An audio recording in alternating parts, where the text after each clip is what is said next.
Hey guys, welcome back to Critical Flick. Today we're going to be reviewing the new Netflix original film, Extraction.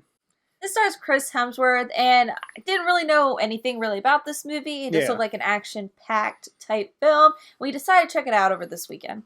And I have to say, as far as action goes, I feel like it definitely delivered on that front. If you are someone that's going into this and you just want an action-packed ride with Chris Hemsworth, just your kind of typical over-the-top action, you're gonna be satisfied, in my opinion. But as far as the plot goes, it's definitely the weakest aspect of the film, and it's something that's hard for me to grapple with because it definitely feels like it's built for a target audience that just wants action-packed bonanza with explosions and violence. Michael Bay film, and you brought that up. There's a lot of lens flares. The way the camera styling is, it's very... It's funny, though, because at times I really liked the camera styling because it's very kinetic and it follows with the people when they're fighting. It works well, especially in the hand-to-hand combat scenes. It's supposed to look like a one-shot take. Yeah, so you have this, following around. It's rolling around on the ground with the characters, following them over the shoulder. So I thought it worked really well there. But it uses this, it's like a personal opinion of mine that I don't love, the oversaturated orange look of movies, particularly like those Michael Bay films.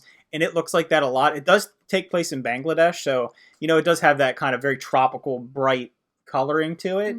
But at the same time, it takes me out of the movie when things look like that. I just don't love that lens over films. This movie's definitely rated R. There's some scenes in it that I was just not expecting at all. That took a little bit of a shock to me. And I'm not going to lie, I enjoyed that. It felt very John Wick-esque with the violence at times because it is in-your-face violence. It doesn't really stray away from doing that. There's a lot of blood and people getting all chopped up and messed up and everything. So if you're going for that, then you're going to be delivered on that aspect. The ending of this film is very ambiguous where you don't really know what happens. Yeah, we're not gonna spoil anything, but you don't really...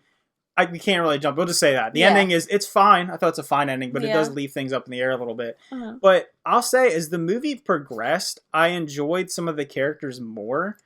In the first half of the film, there's not really a lot of character development. I don't think there's really that much at all. Well, you get more as the movie goes along. You understand Chris Hemsworth's connection with this kid and trying to protect him because he had a past with his child, not to give anything too much away, but you understand where he's going, and he gets in these conflicts and puts himself in danger for this kid that he doesn't know, and you learn more about him, because he seems like a ruthless guy who doesn't care about anything in the beginning of the movie, just a mercenary guy, typical mercenary.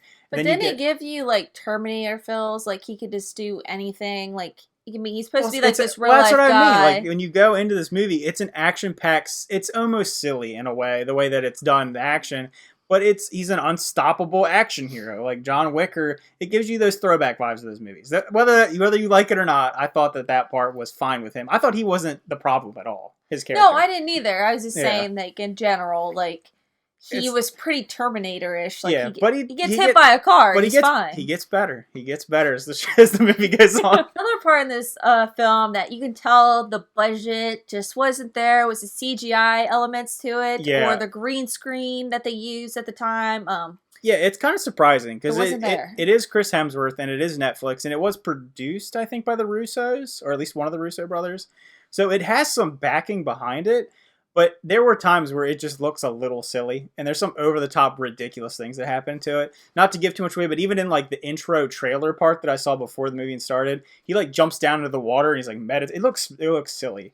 He looked like he was a mermaid or something. But there's just some scenes. It's weird. They take you out of it. Sometimes you get some gritty, solid action, and then it does some over-the-top things that you would see almost more in a Bollywood type film. If you've watched any of the stuntmen react videos on YouTube and you see the Bollywood stuff that's just crazy over the top, it definitely has that influence at times. So I was reading a little bit more about the movie, and I found out that it is based off of a graphic novel that's supposed to take place in Paraguay, and they changed the location to Bangladesh, which is a weird choice. And I even saw people making criticisms of the film because of the way that they portray Bangladesh. I'm not going to claim to know that I know anything about global geography like that, but that's something that I guess you could take into account when you're talking about the movie. But I thought that was an interesting stylistic choice taking place in that region. All right, I give this movie a 5 out of 10. It was just a throw-on movie. Honestly, I don't really even think you really need to pay attention. You can just throw it on and do something. Yeah, it's definitely folding laundry. It's not a deep think piece by any means. No.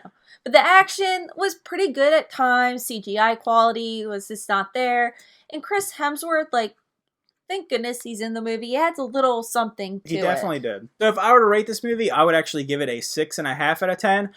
The first 20 minutes, I wasn't on board. I don't like cheesy action films, but it started to grow on me a little bit. I liked Chris Hemsworth's character. I like the relationships going on with some of the characters, because at times it does deal with somewhat serious topics of dishonor and family and those, the struggle of right and wrong and would you do these things for money and things like that. So it does take itself up a little bit, especially towards the second half of the film. But overall, just a pretty expendable action film. Alright guys, thanks for watching. Remember to like and subscribe, and let us know what you thought about Extraction if you checked it out. It seems like it's kind of up and down with some people. Let us know what you thought about it in the comments down below, and see you guys next time. Bye.